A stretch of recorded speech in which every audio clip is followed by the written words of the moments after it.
कलावती और सुचंद ये दोनों तपस्या के लिए नैमिषारण्य में गोमती नदी में स्नान करना, जल में खड़े होकर मंत्र जपना और एकांत नैमिषारण्य वन में भगवान की विशुद्ध आराधना। भगवान प्रसन्न हुए, ब्रह्मा जी को आदेश किया, जाओ इनकी कामना की पूर्ति के लिए इनको वरदान दो। देवताओं के 12,000 वर्षों तक तप किया। ब्रह्मा जी आए और उनका श्री भगवान ने आदेश किया है, तुम्हारी जो इच्छा हो वर मांगो। पर इनके शरीर में दीमक चढ़ चुकी थी, शरीर ही नहीं रह गया था, दीमक का पिंड मात्र था दोनों के।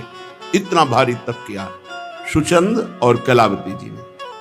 ब्रह्मा जी ने दिव्य कमंडल का जल डाला तो वो दिव्य तनुधारी दोनों उस दीमक से बाहर निकले। ब्रह्मा जी को प्रणाम किया। ब्रह्मा जी ने कहा, तुम्हें जो इच्छा हो सो मांगो। सुचंद जी ने कहा, मुझे अब संसार की कोई इच्छा नहीं रह गई, बस मुझे ब्रह्मबोध हो जाए, मोक्ष प्राप्त हो जाए। जो ही ये राधा की बात सुनी सुचंद की, तो साध्वी रानी कलावती जी के मन में बड़ा दुख हुआ। उन्होंने ब्रह्मा जी से कहा, पितामह मेरे अंदर इच्छा थी कि मैं सर्वश्रेष्ठ एक सुंदर कन्या प्राप्त करूं जो भगवदानंद प्रदान करने वाली है, मुझे मोक्ष नहीं चाहिए। तो मेरे पति ने मोक्ष मांगा और मैं सहधर्मिणी हूं, जहां पति वहीं मेरी स्थिति, मैं मुक्त नहीं होना चाहती। यदि मेरे पति देव को आप मोक्ष देते हैं और मेरी गति मोक्ष की होती है तो मैं अभी आपको शाप दे दूंगी। आप इस बात को समझ लीजिए, और मेरा शाप कभी व्यर्थ नहीं जाता। कलावती जी ने कहा,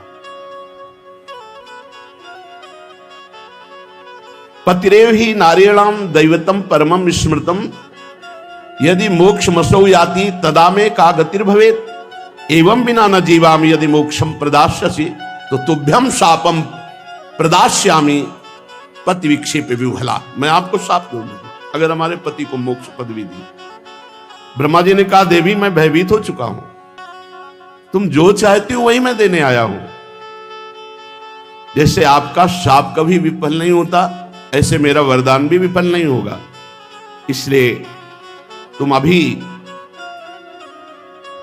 दिव्य लोकों के सुख भोगो और कालांतर में पृथ्वी पर श्री यमुना जी के पावन समीप में ब्रज 84 कोश बरसाने में आपके पति का जन्म होगा, जो वृषभानु कहे जाएंगे, और आप कीर्ति नाम से प्रसिद्ध होंगे, और आप जो मन में चाहे वैसे ही कन्या आपको प्राप्त होगी। तुम दोनों के यहां परिपूर्णतम भगवान सच्चिदानंद श्री कृष्ण की साक्षात हृदय स्वरूपा, आह्लाद स्वरूपा, प्रेम स्वरूपा उनकी प्रिया प्रकट होंगी, जिनका नाम श्री राधा होगा। और जब तुम राधा जी की दर्शन, सेवा, सुख, फिर तुम्हारे अंदर मोक्ष अभिलाषा भी नहीं रह जाएगी। वृषभानु जी के रूप में जब तुम जन्मोगे राधा किशोरी, तो मोक्ष अभिलाषा भी नहीं रह जाएगी। ब्रह्मा जी दिव्य अमोघ वर दे करके अंतर्ध्यान हो गए। कलावती जी ही कीर्ति दा के रूप में और सुचंद जी ही वृषभानु के रूप में। कलावती जी गर्ग संहिता के अनुसार राजा भलंद के यज्ञ कुंड में प्रकट हुई, कन्नौज में, कान्यकुंड देश कन्नौज। उस दिव्य कन्या को संपूर्ण पूर्वजन्म की बातें याद थी। इधर वृषभानुपुर में, बरसाने में सुरभानु के घर सुचंद का जन्म हुआ, जिन्हें श्री वृषभानु जी के नाम से जाना गया। इनको भी पूर्व जन्म की स्मृति थी। गोपों में सर्वश्रेष्ठ कामदेव जी के समान सुंदर वृषभानु जी, परम बुद्धिमान महामहिम श्री नंद राय जी ने बिचौलिया बन करके श्री वृषभानु जी का और कीर्ति जी का ब्याह रचा। श्री वृषभानु जी और कीर्ति जी बरसाने में बड़े सुखपूर्वक रह रहे थे। बहुत ही दिव्य महल, क्योंकि जहां प्रिया जो प्रकट हो रही वहां कौन सी सिद्धि, कौन सी रिद्धि, कौन सी निधि, सब रिद्धियां सिद्धियां निधियां छाई हुई। विश्वकर्मा ने स्वयं पूरी चतुराई लगा कर की, क्योंकि इसी भवन में श्याम सुंदर की प्राण प्रिया श्री लाडली जो प्रकट होंगे।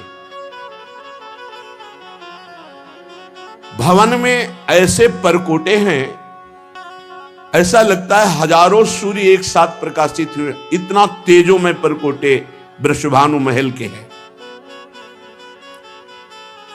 और लाखों की संख्या में दास दासियां हैं। हर समय कहीं वीणा ताल मृदंग आदि बाजे बज रहे, कहीं मनोहर गोप सुंदरियां गान कर रही। अंतःपुर की दिव्य विशाल छटा, उस भवन में ही सुंदर उपवन भी हैं। महल के अंदर ही उपवन है, बगीचे हैं, अलग अलग कुंजे हैं। कहीं अनार कंद मंदार नींबू ये ऊंचे ऊंचे बड़े वृक्ष लहरा रहे, तो कहीं केतकी मालती माधवी मोगरा ये सुंदर लताएं खिली हुई हैं। महल के अंदर ही सुंदर निकुंज है, जो कल्प वृक्ष के पुष्पों की गंध को भी मात करते, ऐसे सुगंधित। उस निकुंज में भौरे पराग पान करके गुंजार कर रहे हैं। शीतल मंद सुगंध वायु चल रही, और बहुत सुंदर कुंड भी है, जिसमें हजारों दल वाले कमल हैं। कोई अष्ट दल, कोई हजार दल वाले, विविध रंग के। महल की शिखरों में कोकिला, मोर, शुक, शारिका ये अद्भुत जस गान कर रहे हैं। फूलों की जगह जगह सहस्त्रों सयाएं लगी हुई हैं, और बहुत ही सुंदर सुंदर सुगंधित जल वाले कई सरोवर हैं। कहीं सैकड़ों फुहारे छूट रहे हैं, कहीं सुंदर कुंडल करधनी हार धारण किए हुए सैकड़ों सुंदरियां सेवारत हैं। राजमंदिर केसरिया रंग के सूक्ष्म वस्त्रों से सजाया गया है। पर्वतीय पुष्प, जल पुष्प, स्थल पुष्प, इन सब से श्रृंगारित किया गया है पूरा महल। मालती की मकरंदों की बूंदें वहां झर रही हैं। पर यह सब सुख होने पर भी वृषभानु जी को विशेष आह्लाद नहीं हो रहा है। उनके हृदय में एक असंतोष सा है। समस्त ब्रजमंडल के महान विद्वान ब्रह्म ऋषियों को बुलाया और कहा, बहुत समय व्यतीत हो गया, मुझे पूर्व की स्मृति है कि मुझे वरदान प्राप्त है कि भगवान श्री हरि की हृदयाराध्या राधा मेरे यहां प्रकट होने पर अब तो जीवन का बहुत समय व्यतीत हो गया। जिनका नाम राधा है, कृष्णेन आराध्यत इति राधा, श्री कृष्ण स्वयं जिनकी आराधना करते हैं वो राधा।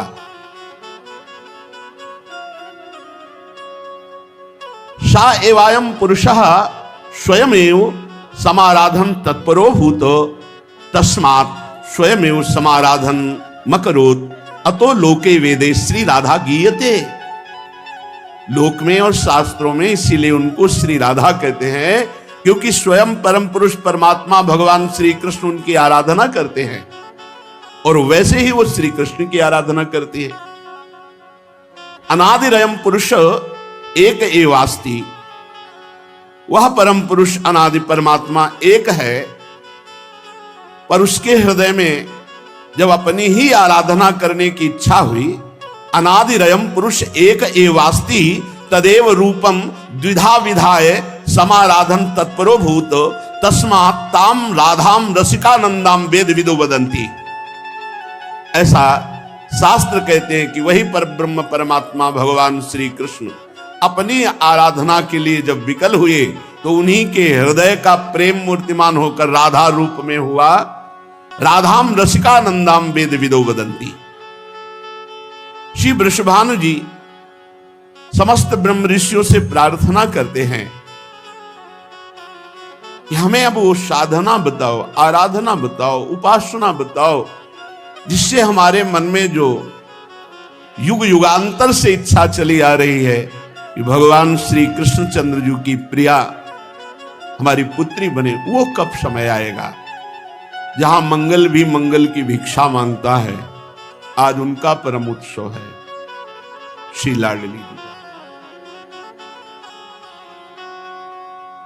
मथुरा निकट जमुन तट पावन, राजति रावल नगर सुहावन।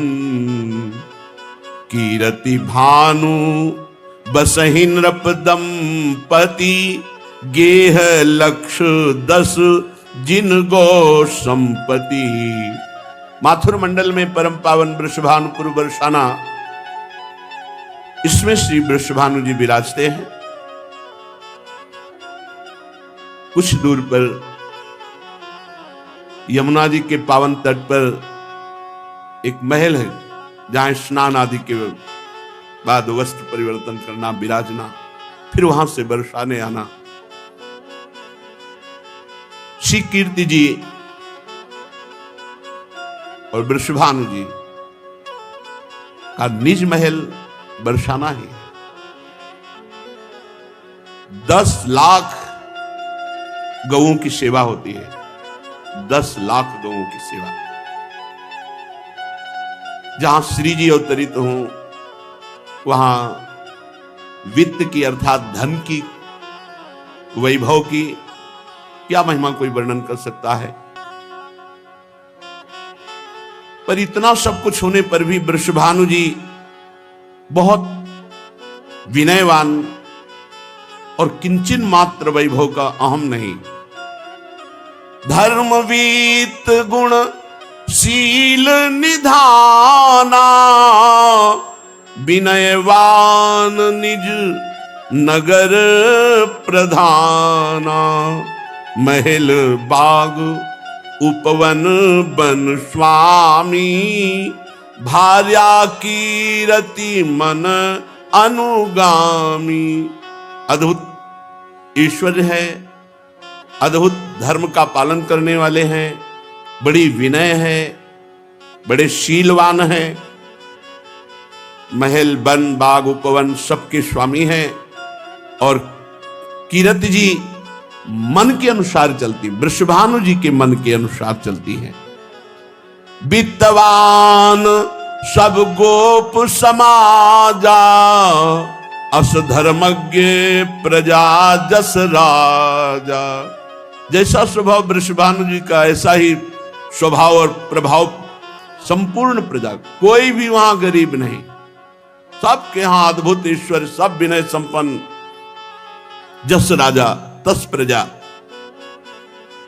सरल चित्त माने गो देवा, बनि गोपाल करत नित सेवा। यद्यपि शास्त्रों की संख्या में गौपालक है, फिर भी अपने हाथ से वो स्वयं गौ सेवा करते हैं। बहुत काल यही भांति बितायो, गो सेवा फल अवसर आयो। ऋषि मुनि पंडित विप्र पुजारी, तो सति सबे कीर्ति सत्कारी। बड़े बड़े ऋषि मुनि, ब्रह्म ऋषि जन, ब्राह्मण जन, भगवत पूजक जन, इन सबको रोज निमंत्रण होता है और भवन में बुलाकर सबका आदर, सबका चरण धोना, अर्घपाद्य आदि अर्पित करना, भोजन पवाना, दक्षिणा देना, ये बहुत स्वभाव है कीर्ति रानी का। ऋषियों की प्रेरणा से एक व्रत ठाना, नित्य प्रति यमुना जी जाना, स्नान करना, यमुना में खड़े होकर के भगवत मंत्र जपना और आकांक्षा करना कि श्री हरि की प्रिया का हमारे यहां प्रादुर्भाव हो। व्रत वृषभानु एक दृढ़ ठाना, नित प्रति करत जमुन स्नाना। रोज नियम, वर्षों ये नियम चला। नियम का प्रभाव बहुत बड़ा जोर का होता है। कोई नियम ले, दीर्घ काल तक करे तो सफलता निश्चित हाथ लगती है। प्यारी जू के प्रकट होने के लिए आराधना यमुना रस रानी की, यमुना जी में नियम पूर्वक स्नान करना और यमुना जी में ही खड़े होकर के भगवत मंत्र जपना। धीरे धीरे कीर्ति रानी जी को ऐसा अनुभव होने लगा कि मेरे गर्भ रहा। अब तो और प्रसन्नता हुई। जब तक जा सकती थी वृषभानु जी के साथ रोज यमुना जी जाती, जब जाने में असमर्थ हो गई तो वृषभानु जी अपने नियम की पूर्ति और बहुत प्रसन्न की। जरूर मेरे मनोभाव में जो युग युगांतर से श्री हरिजू की प्रिया प्रकट होंगी, हमें लगता है कि वही अवसर आ गया, क्योंकि पुत्र तो हो चुका था। श्री दामानंद का पुत्र पहले से ही विराजमान था। ऐसा नहीं था कि संतान, पर बहुत समय से स्मृति पूर्व युगों की भी कि जो कलावती के रूप में, सुचंद के रूप में भावना बनी थी कि भगवान सच्चिदानंद प्रभु की प्रिया हमारे यहां जन्म ले, उनके लिए अनुष्ठान था। भाद्रपद की शुक्ला अष्टमी, भादव का महीना, शुक्ल पक्ष अष्टमी तिथि और दिन सोमवार, समय प्रातःकालीन वेला। शास्त्रों में जब मध्याह्न वेला का आता है तो हमारे रसिक जन इससे स्वीकार नहीं करते, क्योंकि ऐसा सुकुमार तत्व मध्याह्न में तपती हुई धूप में नहीं। प्रातःकालीन वेला पे वो प्रसंग भी है। भाद्र शुक्ल अष्टमी प्रभाता, लख्यो प्रवाह जात जल जाता। भादव का महीना, शुक्ल पक्ष अष्टमी। अचानक मंत्र जप कर रहे थे, स्नान की हुई यमुना जी में के देखा एक बड़ा अद्भुत तेजो में कमल, एक अद्भुत आकर्षण खिंचे हुए से बाबा उस कमल के पास पहुंचे। वृषभानु जैसे आविष्ट चित्त माने कोई विचार काम नहीं कर रहा, खिंचे हुए से गए और कमल को गोद में उठा लिया। एक अद्भुत तेज मात्र दिखाई, कुछ अभी नहीं दिखाई, कमल और तेज। तो प्रविशधार गही कंज प्रसूना, लौटे भानु मोद ही दूना। अभी तक तो आनंद था, भावना थी कि जो हमारे युग युगांतर से भावना थी कि ऐसी प्रियाजू का जन्म होगा। आज ऐसा लग रहा है मानो मुझे प्रियाजू मिल गई। अपार आनंद, आविष्ट चित्त है, कोई विचार काम नहीं कर रहा।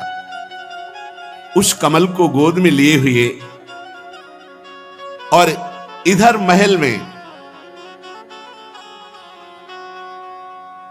वयोवृद्धा गोपिकाएं कीर्ति रानी जी को घेरे हुए हैं। पूरे नगर में सूचना है कि प्रसव पीड़ा हो रही है,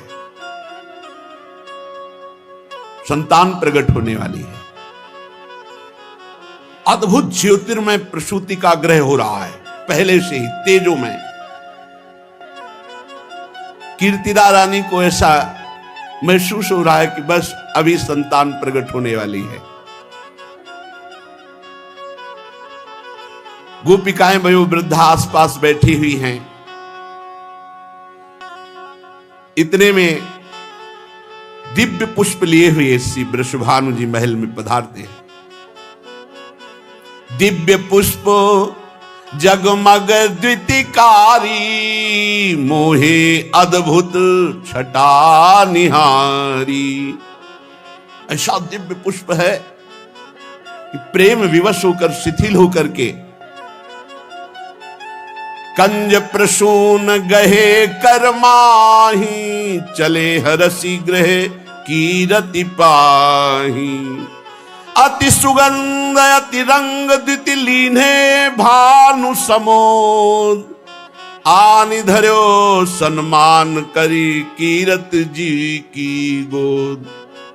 उधर प्रसव पीड़ा हो रही थी, इधर दिव्य सुमन लेकर के, कमल लेकर के समीप पहुंचे और कहा, देखो आज यमुना जी में बड़ा दिव्य कमल। जे ही कमल गोद में दिया, उसी समय उनको अनुभव हुआ कि मेरे संतान हुई। गोप सुंदरियों ने देखा अद्भुत बिजली की सी कांत गौर वर्ण, छोटी सी नन्ही सी लाडली जी, मानो करोड़ करोड़ चंद्रमाओं की कांति लिए हुए। साहब ने देखा, जो गोद में पुष्प दिया उनको अनुभव हुआ संतान हुई। देखा तो श्री लाडली जू प्रकट हुई। कीर्तिदा रानी को सुंदर कन्या हुई है।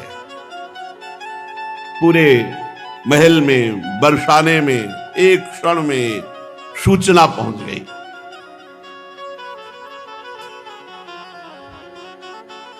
वहां पहले से ही जैसे भ्रमर गंध पाकर के पुष्पों के समीप आ जाते हैं, ऐसे ही करभाजन श्रृंगी जु गर्ग मुनि, ये बड़े बड़े महात्मा करभाजन जी, श्रृंगी जी, गर्ग जी, दुर्वासा जी, बड़े बड़े विश्व के जितने ईश्वर कोटि के महात्मा हैं, ये पहले ही बरसाने आ गए थे। जे भी सूचना मिली, लाडली जू प्रकट हुई, वृषभानु को आनंद में निमग्न देख करके सब महल में अपने आप आए, बुलाने की जरूरत नहीं पड़ी। आकर के भय अचरज ग्रह देखि परस्पर कहत सबन प्रतिबोधरी, कर भाजन श्रृंगी जु गर्ग मुनि लगन नछत बल शोधरी। बहुत आनंद में आनंद, सब ऋषि पधारे, लगन विचार है, कह रहे हैं बड़ा आश्चर्य है इसके ग्रह नक्षत्र देखकर। शुद्धि भादो शुभ मास अष्टमी, अनुराधा के सोधरी, प्रीति जाग बल बालो करने लगन धनुष बर बोधरी। बालिका का नाम होगा राधा। विद्युत लहरी सी अंग आभा होने के कारण ये गौरांगी राधा नाम से जगत में विख्यात होगी।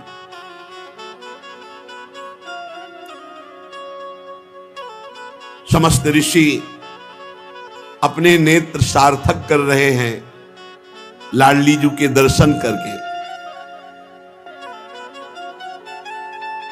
वृषभानु जी से कह रहे हैं कि कुछ समय पहले जो नंद भवन में आनंद उमका था, उसका दुगुना आनंद तुम्हारे भवन में उमग रहा है।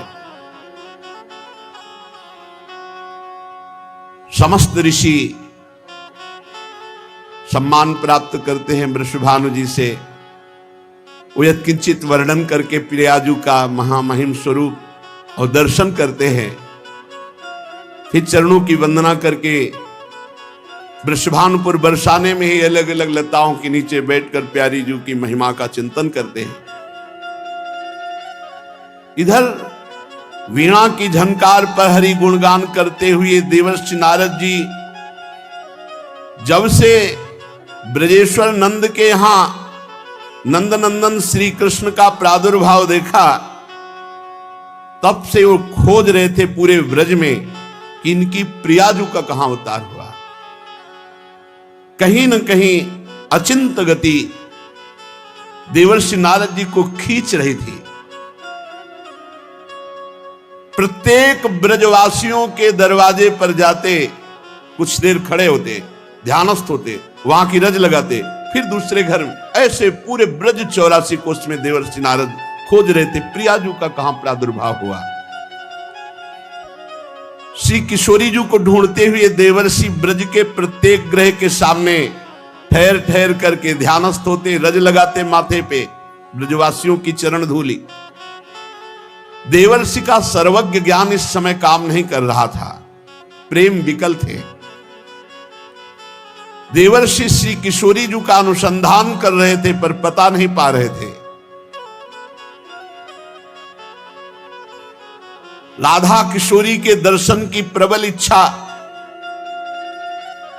मानो देवर्षि नारद ये साधन बता रहे हैं कि ब्रज की वीथियों में भ्रमण करना, ब्रजवासियों की चरण धूलि माथे पे लगाना, तभी इस ब्रज धाम की महारज रानी की कृपा से महारानी जी का परिचय मिल सकता है, नहीं अन्यथा नहीं, बिना वृंदावन ब्रजरज का सेवन किए नहीं। व्याकुल होकर ब्रज की गलियों में लौटते देवर्षि नारद, अचानक सूचना मिली वृषभानु जी के यहां कन्या प्रकट हुई है। वृषभानु भवन के सामने खड़े हुए देवर्षि नारद के हृदय में एकदम आकर्षण हुआ और हृदय में हुआ प्रवेश करो। देवर्षि नारद जी वृषभानु भवन के दरवाजे पर जाकर खड़े हुए, उनकी एक अद्भुत दशा हो गई। एक दासी सखी जाती है और वृषभानु जी से कहती है, दशा उज्ज्वल अनुरागी बीना कांधे धरे, गावे द्रगन जल ढारे। बाबा एक संत आए हुए हैं, दशा उज्ज्वल अनुरागी, उज्ज्वल अनुरागी प्रेममयी, बीणा कांधे धरे, गावे द्रगन जल ढारे। क्या गावे? राधा राधा नाम बदन कहे, अति अनुरागी आयो एक ब्रह्मचारी, बीना कांध धरे अति चक्रित सोचहु दिश निरखत, मुदित होत मन भारी। वो कबहू आनंदत कबहू निर्तत। ये दशा सखी वृषभानु बाबा से बता रहे। माला कंठी तिलक तन छापे मेरे अजिर आयो, नाचत अंग होत रोमांचित मगन भयो अप बपु जो भुलायो। बेशुद्ध स्थिति है, राधा राधा गा रहे, कांधे पे बीणा धारण किए हुए हैं। बाबा कोई ऐसे संत पधारे हैं। वृषभानु जी समझ गए देवर्षि नारद जी है। दौड़कर बाहर आए, देखा देवर्षि नारद जी चरणों में लौट गए। विधिवत पाद दर्घादि से पूजा की। देवर्षि नारद जी ने पूछा, कोई संतान हुई है? हां, अपने सुंदर पुत्र श्री दामा को लाकर चरणों में प्रणाम करते हैं। बालक को देखते ही, स्पर्श करते ही नेत्रों में प्रेमास्त्र भर रहे हैं। नारद जी अपने ऊपर उत्तरी वस्त्र से आंखें पोंछी और कहा, ये तो नंद नंदन का प्राण प्रिय सखा है। हम पूछ रहे हैं कोई कन्या हुई है आपके यहां? देवर्षि नारद जी, आभास तो मुझे यही हुआ है, ये हरिप्रिया का यही अवतार हुआ है, रासेश्वरी श्री राधा यही प्रकट हुई, पर ये तो बालक को लाए। वृषभानु जी ने कहा, हाँ भगवान, वो तो अभी अभी प्रकट हुई है, इसलिए नजदीक नहीं लाए, आपको वहां चलना पड़ेगा।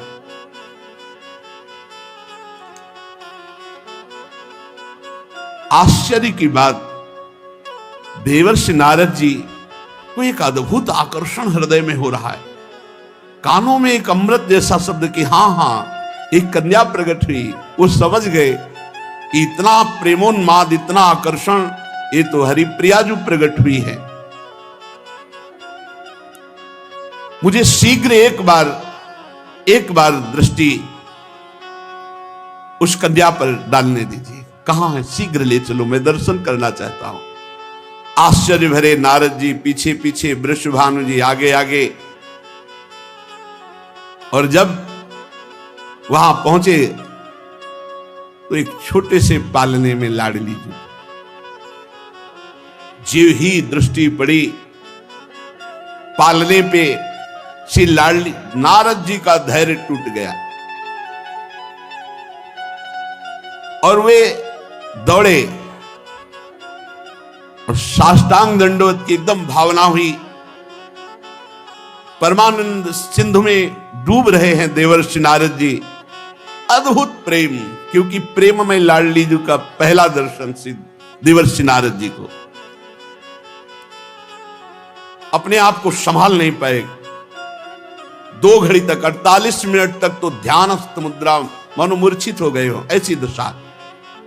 2 घड़ी के लिए तो उनकी दशा हो गई मानो शिलाखंड मूर्ति हो गए हों।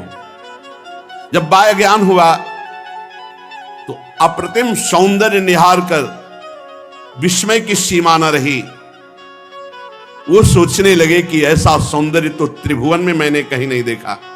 मेरी अबाध गति है, मैं ब्रह्मलोक, रुद्रलोक, इंद्रलोक कहीं भी जा सकता हूं, कहीं भी जाता हूं, त्रिभुवन में कहीं ऐसा सौंदर्य नहीं देखा। भगवान श्री हरि महादेव, ये सब महामहिम। भगवान श्री हरि ने जो मोहिनी रूप धारण किया तो महादेव जी देख करके मोहित हो गए। लेकिन मैं इस रूप को जो देख रहा हूं, मेरे हृदय में जो भगवान श्री कृष्ण के प्रति अपार प्रेम उमड़ रहा है, आज तक कभी नहीं। बस यही भगवान की प्रिया है, यही रासेश्वरी है।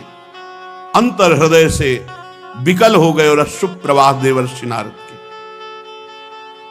प्रेम विवस्था बढ़ी तो वृषभानु जी से कहा कि कुछ क्षण के लिए तुम मुझे एकांत कर दो, मैं इस बालिका से एकांत में कुछ क्षण दर्शन करना चाहता हूं। उन्होंने सोचा कोई अनुष्ठान मंगल विधान हमारी लाडली के लिए, जो आज्ञा कह के वृषभानु जी देवर्षि नारद को प्रणाम करके एकांत हो गए।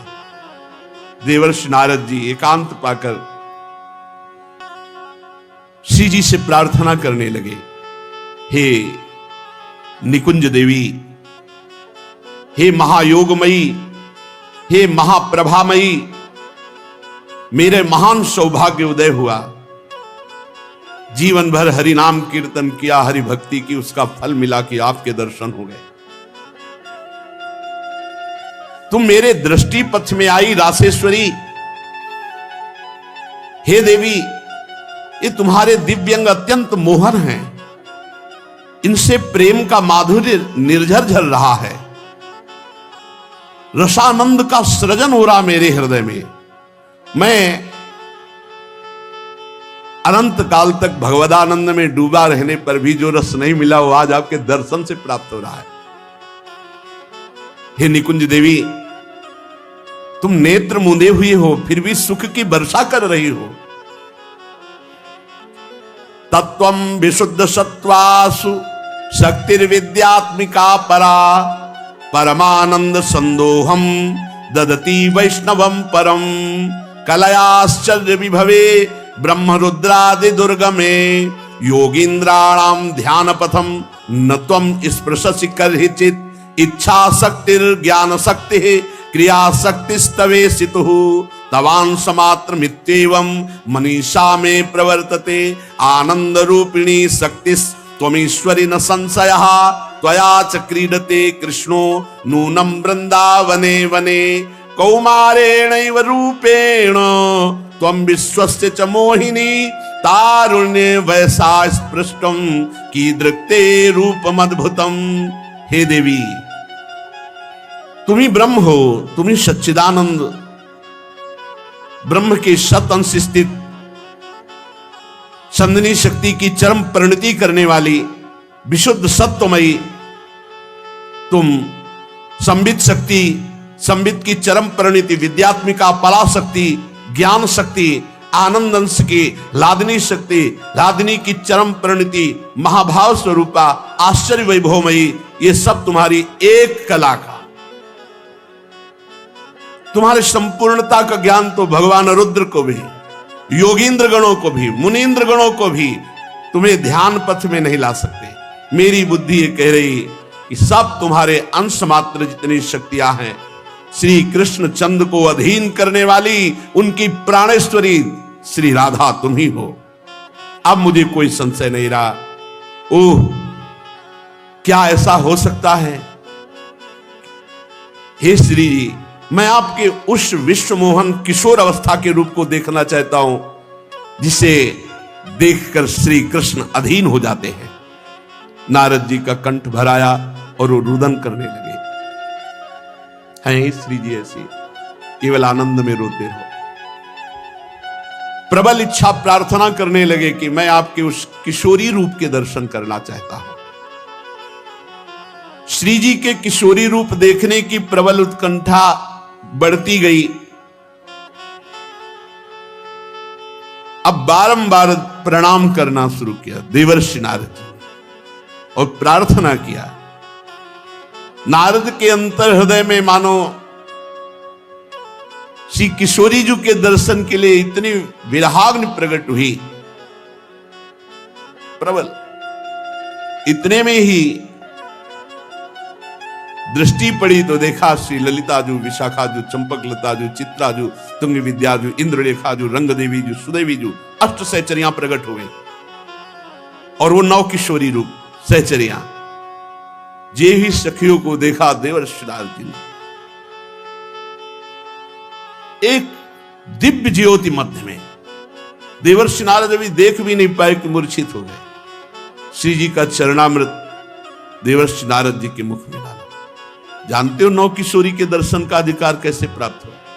ब्रजरज का सेवन, लालजू के उत्सव में सम्मिलित होना, ब्रजवासियों के दरवाजे पर जाना, लौटना, रज लगाना, उससे वृषभानु भवन का दर्शन और वहां अष्ट सहचरियों के दर्शन और श्री जी के चरणामृत से श्री जी के देखने की सामर्थ्य नारद जी को आई।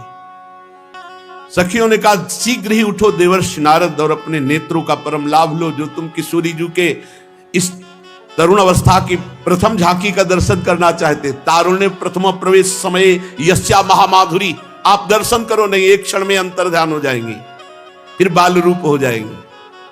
नारद जी ने जो श्री जी का उस रूप देखा, बार बार चरणों में लौट रहे हैं। जय कृष्ण मनोहारिणी, जय वृंदावन प्रिय, जय भ्रूभंग ललित, जय वेणुरवाकुल, जय वर्ह कृतोत्तंश, जय गोपी विमोहन, जय कुंकुम लिप्तांग, जय रत्न विभूषण। इसी समय दृश्य बदला और नारद जी ने फिर देखा कि पालने पे लाडली कुछ क्षण के लिए, जो कुछ क्षण के लिए देवर्षि नारद जी के सामने प्रकट हुई लाडली, उनकी 8 पैर सेवा का सौभाग्य। सोचो, जो यहां पीछे वर्णन किए कि आपका जो स्वरूप है वो इन बड़े बड़े के ध्यान में आने वाला नहीं है। कलयाश्चर्य विभवे ब्रह्म रुद्रादि दुर्गमे योगींद्राणाम ध्यान पथम न तम स्पृशसि कदाचित्। योगिंद्राणाम ध्यान पथम न तुम स्पृशसि कदाचित। वो किशोरी रूप एक क्षण के लिए देवर्षि नारद जी के सामने प्रकट हुआ। सब सखियां अंतर ध्यान, किशोरी जी का वो रूप अंतर ध्यान, और छोटी सी लाडली श्री राधा जी का जब वो रूप अंतर ध्यान हो गया, पालने वाली लाडली जी के दर्शन, आवाज दी वृषभानु जी को। वृषभानु जी आए। द्वार पर खड़े वृषभानु जी प्रतीक्षा कर रहे थे।